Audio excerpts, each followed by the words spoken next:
Hi friends, मैं प्रतीक पुरोहित एक बार फिर से स्वागत करता हूं आप सभी का डिजिटल तैयारी के यूट्यूब चैनल पर।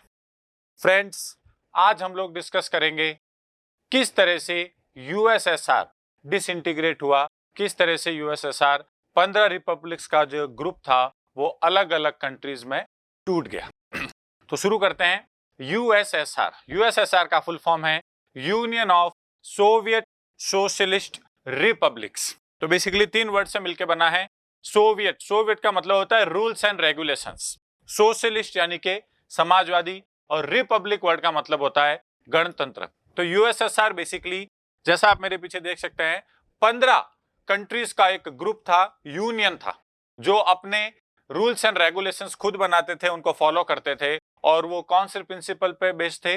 सोशलिज्म यानी कि समाजवादी के सिद्धांत पर बेस्ड थे।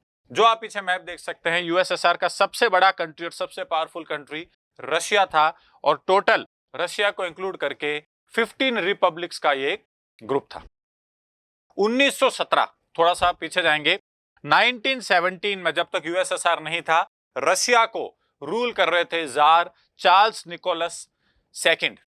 1917 फर्स्ट वर्ल्ड वॉर का टाइम है, और इसी साल रशिया में रिवॉल्यूशन होता है, जिसे कहा जाता है रशियन रिवॉल्यूशन या फिर Bolshevik revolution. Bolshevik Russian language का वर्ड है, जिसका मतलब होता है मेजॉरिटी यानी कि बहुमत।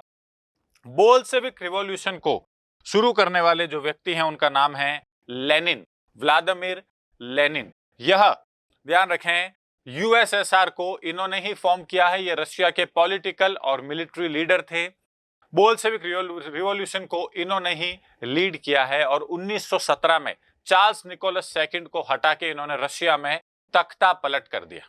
उसके बाद लेनिन ने जब तख्ता पलट किया तो 1917 से 1922 for 5 years there was a civil war in Russia. Russia में गृह युद्ध था 1917 से 22 तक, बट 5 साल के अंदर अंदर लेनिन ने उस सिविल वॉर को समाप्त कर दिया और 1922 में स्टैब्लिश किया यूएसएसआर।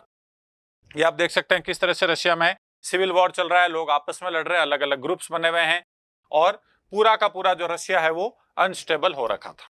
बट अल्टीमेटली 1922 में यूएसएसआर फॉर्म होता है, 15 देश जो है एक साथ आते हैं, सोवियत बनाते हैं लेनिन के लीडरशिप में। 2 साल बाद 1924 में लेनिन की हो जाती है डेथ, और इस समय यूएसएसआर के नए हेड बनते हैं जोसेफ स्टालिन। जोसेफ स्टालिन भी पॉलिटिकल और मिलिट्री लीडर हैं यूएसएसआर के। यह जब यूएसएसआर के हेड बनते हैं तो ये अपने साथ डिक्टेटरशिप यानी कि तानाशाही को लेकर आते हैं। पूरी तरह से टोटलिटेरियन रूल वाली स्थिति है। जोसेफ स्टालिन क्या करते हैं, रशिया में सबसे पहले आते ही सिंगल पार्टी रूल की स्थापना करते हैं। एक ही पार्टी का रूल रहेगा, और वो पार्टी होगी कम्युनिस्ट पार्टी। लेनिन भी कार्ल मार्क्स के सिद्धांत को फॉलो करने वाले थे, कम्युनिस्ट पार्टी के ही थे। ये भी कम्युनिस्ट पार्टी के ही हैं, बट इन्होंने किसी भी तरीके का ऑपोजिशन अगर कोई होता था उसको खत्म कर दिया। सिंगल पार्टी रूल होगा, और उस पार्टी के अंदर भी कोई आपस में ऑपोजिशन नहीं होगा। तो एक तरीके से तानाशाही की शुरुआत कर देते हैं स्टालिन। उसके बाद स्टालिन एक छोटा सा ग्रुप बनाते हैं, कुछ 5 से 10 लोगों का, जिसे कहा जाता है पॉलिट ब्यूरो। पॉलिट ब्यूरो क्या है? बेसिकली ये यूएसएसआर की हाईएस्ट डिसीजन मेकिंग बॉडी है, यानी कि पूरे के पूरे यूएसएसआर में सिर्फ ये कुछ लोग मिलके ही रूल्स रेगुलेशंस सारा कुछ बनाने लग जाते हैं। तानाशाही का एक प्रकार है, और इसे नाम दिया जाता है पॉलिट ब्यूरो। इन्होंने जो डिसीजन ले लिया वो फाइनल है, सारे यूएसएसआर के कंट्रीज में वो ही लागू होगा। कोई तरह का ऑपोजिशन कहीं से भी नहीं हो सकता। अगर कोई तरीके का ऑपोजिशन होता है, कोई विरोध होता है, तो उसके लिए इन्होंने डिटेंशन कैंप्स और प्रिजन्स बना रखे थे, जेल बना रखी थी, जिसको नाम दिया गया गुलैग। पूरे यूएसएसआर में अलग अलग जगहों पे सैकड़ों ऐसी जेल्स थी जिनको गुलैग नाम से जाना जाता है। यहाँ पे जो भी ओपोनेंट्स हैं, क्रिमिनल्स हैं यूएसएसआर के, उनको रखा जाता था और उनसे काफी कठिन काम करवाए जाते थे। इनको कहा जाता था गुलाग। तो ये सारा कुछ बताता है किस तरह से स्टालिन ने रशिया और यूएसएसआर एज अ होल में डिक्टेटरशिप या तानाशाही की स्थापना की। कुछ अच्छे स्टेप्स भी लिए, जैसे सबसे फेमस एग्जांपल है 5 ईयर प्लान्स, 5 वर्षीय योजना, जो कि बहुत सारे कंट्रीज आज भी फॉलो करते हैं। इंडिया भी काफी टाइम तक इसको फॉलो कर रहा था, बट 2014 के बाद से हमने 5 ईयर प्लानिंग को छोड़ दिया है। तो पंचवर्षीय योजना भी स्टालिन के समय से ही रशिया से शुरू हुई थी। 1953 तक, लगभग 3 दशकों तक स्टालिन का राज रहता है, डिक्टेटरशिप रहती है। 53 में स्टालिन की डेथ हो जाती है। स्टालिन की डेथ के बाद अलग अलग नेता आते हैं रशिया में। निकिता क्रुश्चेव आते हैं, लियोनिड ब्रेजनेव आते हैं। लियोनिड ब्रेजनेव रशिया के या यूएसएसआर के पहले प्रेसिडेंट भी बनते हैं 1971 में। उसके बाद 1980s में, एग्जैक्टली 1985 में जो शख्स यूएसएसआर के प्रेसिडेंट और हेड बनते हैं वो हैं मिखेल गोर्बाचेव। और मिखेल गोर्बाचेव ही वो व्यक्ति हैं जिनके प्रेसिडेंटशिप में यूएसएसआर का पूरी तरह से डिसइंटीग्रेशन हो जाता है, यानी कि यूएसएसआर जो 15 देशों का ग्रुप था वो टूट के बिखर जाता है। तो मिखेल गोर्बाचेव पे जाने से पहले हम लोग समझेंगे कि क्या रीजंस हैं जिस वजह से यूएसएसआर जो कि इतना बड़ा, इतना पावरफुल ब्लॉक था, वो डिसइंटीग्रेट हो गया। तो बहुत सारे कारण हैं, जिसका सबसे पहला कारण है डिक्टेटरशिप, तानाशाही। लोगों की बात सुनी नहीं जाती थी। स्टालिन ने तानाशाही की शुरुआत की, जिसको आगे कंटिन्यू किया गया, तो लोगों के अंदर अनरेस्ट की भावना पैदा होने लगी। सेकंड रीजन है यह है स्पेस रेस। स्पेस का मतलब है अंतरिक्ष। अंतरिक्ष में जाने की होड़ लगी थी। इस समय दुनिया में महाशक्ति बनने की भी दौड़ लग रखी थी। एक तरफ था यूएसए जो डेमोक्रेसी को फॉलो कर रहा है, लोकतंत्र। एक तरफ है यूएसएसआर जो सोशलिज्म को फॉलो कर रहा है, कम्युनिस्ट पार्टी का रूल है, समाजवाद। तो दोनों के बीच अलग अलग फील्ड्स में रेस लगी थी, जिसमें से एक आता है स्पेस रेस। उस रेस में जीत तो यूएसएसआर गया, बिकॉज दुनिया का सबसे पहला सैटेलाइट जो अंतरिक्ष में गया, स्पुतनिक, वो यूएसएसआर ने भेजा 57 में।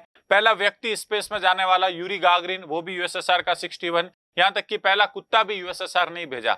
बट प्रॉब्लम ये हुई, इस रेस के चक्कर में बहुत सारा खर्चा हो गया, पैसा, और लोगों के ग्रोथ पे, डेवलपमेंट पे जो पैसा खर्च होना चाहिए था, वो सारा पैसा यूएसएसआर की सरकारों ने किस पे खर्च कर दिया? स्पेस की रेस पे। उसके बाद होती है, थर्ड रीजन आता है आर्म्स रेस, यानी कि हथियारों की भी दौड़ लग रखी थी यूएस और यूएसएसआर में, स्पेशली न्यूक्लियर वेपन्स की, नाभिकीय हथियारों की, उसमें भी ज्यादा खर्चा हो गया।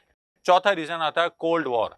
कोल्ड वॉर बेसिकली शीत युद्ध एक आइडियोलॉजिकल वॉर था, यानी कि सिद्धांतों की लड़ाई थी, वैचारिक लड़ाई थी। एक तरफ था यूएसए, दूसरी तरफ यूएसएसआर, यानी कि डेमोक्रेसी वर्सेस सोशलिज्म।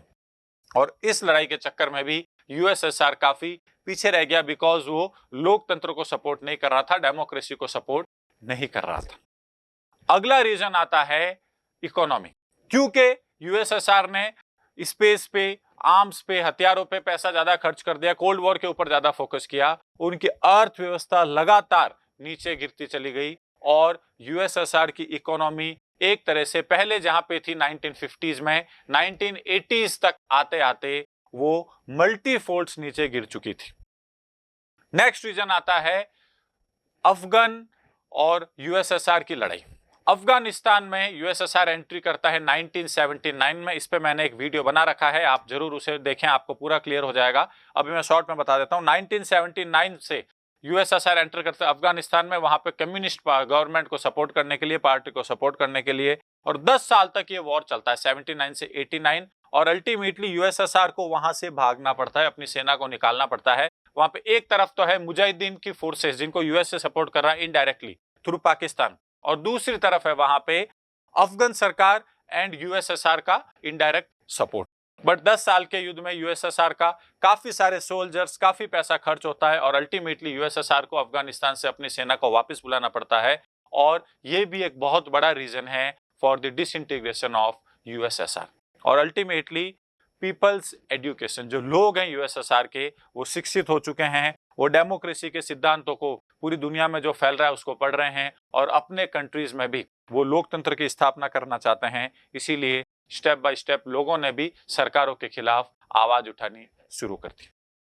तो ये सारे रीजंस हैं for the disintegration of USSR. USSR के अलग अलग कंट्रीज के टूटने के कारण है। अब वापस आते हैं मिखेल गोर्बाचेव।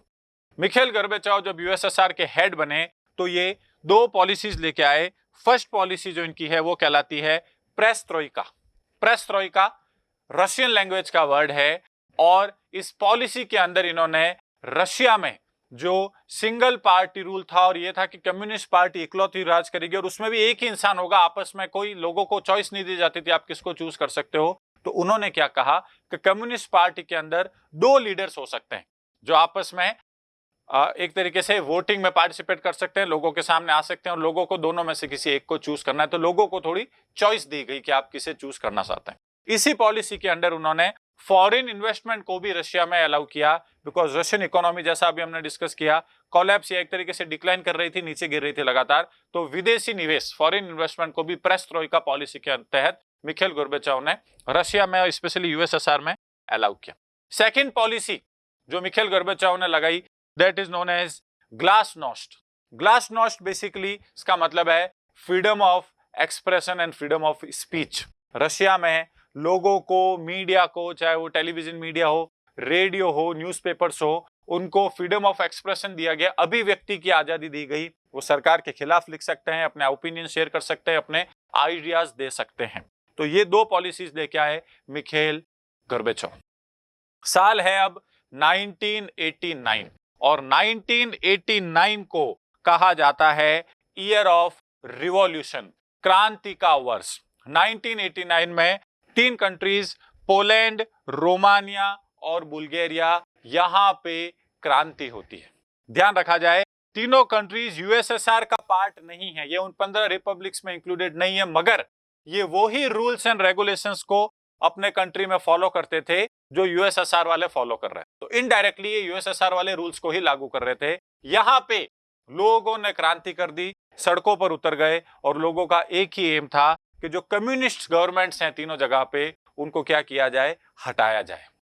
क्रांति की शुरुआत होती है और विद इन 2 इयर्स 1991 तक यूरोप के काफी सारे कंट्रीज में, काफी सारे देशों में कम्युनिस्ट सरकारें गिर जाती है, हार जाती। इसीलिए 1989 को ईयर ऑफ रिवॉल्यूशन कहा जाता है। अभी तक यूएसएसआर इंटैक्ट है, यानी कि यूएसएसआर के जो 15 कंट्रीज हैं उनमें इसका असर नहीं पड़ा है, बट 91 में इसका असर देखने को मिलता है। और यूएसएसआर के 3 कंट्रीज एस्टोनिया, लातविया, लिथुआनिया, ये तीनों कंट्रीज हैं, इनको बाल्टिक कंट्रीज भी कहा जाता है, बाल्टिक देश, बिकॉज ये बाल्टिक सी के पास है। एस्टोनिया, लातविया, लिथुआनिया, यहां पर यूएसएसआर के ग्रुप में सबसे पहले कम्युनिस्ट सरकारों के खिलाफ क्रांति होनी शुरू होती है और तीनों जगहों पे जो है कम्युनिस्ट सरकार गिर जाती है, वोटिंग होती है और कम्युनिस्ट गवर्नमेंट्स हार भी जाती है। तो यहीं से शुरुआत हो रही है यूएसएसआर के टूटने की, डिसइंटीग्रेशन की। इसी बीच यूएसए के जो प्रेसिडेंट थे जॉर्ज डब्ल्यू बुश, 91 में वो अनाउंस कर देते हैं कि कोल्ड वॉर अब खत्म हो चुका है, शीत युद्ध अब खत्म हो चुका है। बिकॉज कोल्ड वॉर लड़ाई थी डेमोक्रेसी और सोशलिज्म की, लोकतंत्र और समाजवाद की, और काफी सारे यूरोपियन कंट्रीज में क्योंकि कम्युनिस्ट गवर्नमेंट हार चुकी है, वहां पे लोकतंत्र आ गया है। तो उनका कहना है जॉर्ज डब्ल्यू बुश का कि अब यूएसए और यूएसएसआर का जो कोल्ड वॉर है वो खत्म हो चुका है, अब उसे समाप्त किया जाता है। अब बात हो रही है 1991 अगस्त की। 1991 अगस्त में यूएसएसआर के जो प्रेसिडेंट है मिखाइल गोर्बाचेव, वो किसी ऑफिशियल काम से जाते हैं क्रीमिया। क्रीमिया जो कि एक प्रोविंस था यूक्रेन का। जब वो क्रीमिया जाते हैं तो हो रहा क्या है, सारी जगहों पे कम्युनिस्ट सरकारें हार रही है, बट मिखाइल गोर्बाचेव ने कहीं पर भी सेना को नहीं भेजा वहां पे गवर्नमेंट्स को मदद करने के लिए। तो काफी सारे जो लीडर्स है कम्युनिस्ट पार्टी के, वो मिखाइल गोर्बाचेव के इस स्टेप से दुखी हैं। तो जैसे ही मिखाइल गोर्बाचेव क्रीमिया जाते हैं अगस्त 91 में, पीछे से जो कम्युनिस्ट लीडर्स हैं स्पेशली उस समय के रशिया में, वो उनको वहां नजरबंद कर देते हैं, यानी कि वापस नहीं आने देते, नजरबंद कर दिया।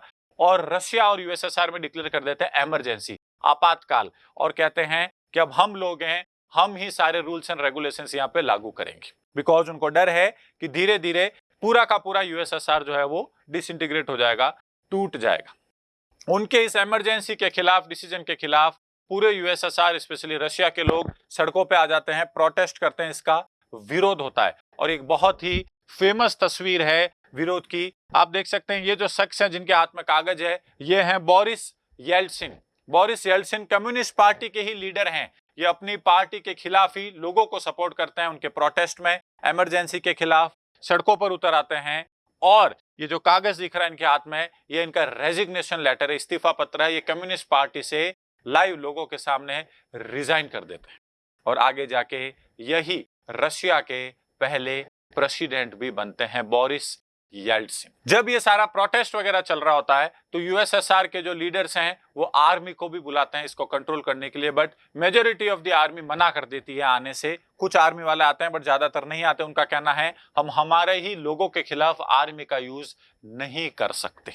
अल्टीमेटली 8 दिसंबर 1991 को एक एकॉर्ड साइन होता है जिसे कहा जाता है बेला वेजा एकॉर्ड।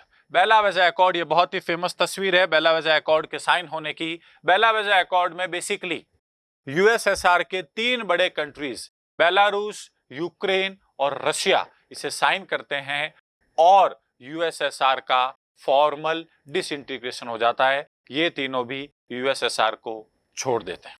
डेट है 8 दिसंबर 1991। मिखेल गोर्बाचोव जिनको क्रीमिया में नजरबंद किया गया था वो वापस यूएसएसआर आते हैं। 21 दिसंबर 1991 को वो यूएसएसआर के जो कंट्रीज हैं उनके जो लीडर्स हैं जो बचे हैं उनकी एक फॉर्मल मीटिंग करते हैं, सबसे डिस्कस करते हैं और अल्टीमेटली एक डिक्लेरेशन होता है जिसे कहा जाता है अल्मा आटा डिक्लेरेशन। और अल्मा आटा डिक्लेरेशन के तहत सभी यूएसएसआर के रिमेनिंग कंट्रीज को फ्रीडम यानी कि आजादी दे दी जाती है और खुद मिखेल गोर्बाचोव रिजाइन कर देते हैं यूएसएसआर के प्रेसिडेंट की पोस्ट से। और इस तरह से यूएसएसआर के जो 15 रिपब्लिक्स थे, जो 15 गणतंत्र थे, वो सारे एक दूसरे से अलग, आजाद और यूएसएसआर का डिसइंटीग्रेशन हो जाता है 1991 में। ये आप मेरे पीछे देख सकते हैं, यूएसएसआर पासेज इनटू हिस्ट्री, उस समय का न्यूज़पेपर का हेडलाइन। तो ये है यूएसएसआर के डिसइंटीग्रेशन की हिस्ट्री, कैसे यूएसएसआर बना और कैसे लेनिन, स्टालिन, मिखेल गोर्बाचोव जो 3 बिग प्लेयर्स हैं यूएसएसआर के, स्टेप बाय स्टेप पहले वो मजबूत हुआ, डिक्टेटरशिप आया और अल्टीमेटली मिखेल गोर्बाचोव के टाइम यूएसएसआर का पूरी तरीके से डिसइंटीग्रेशन हो गया 1991। Thank you.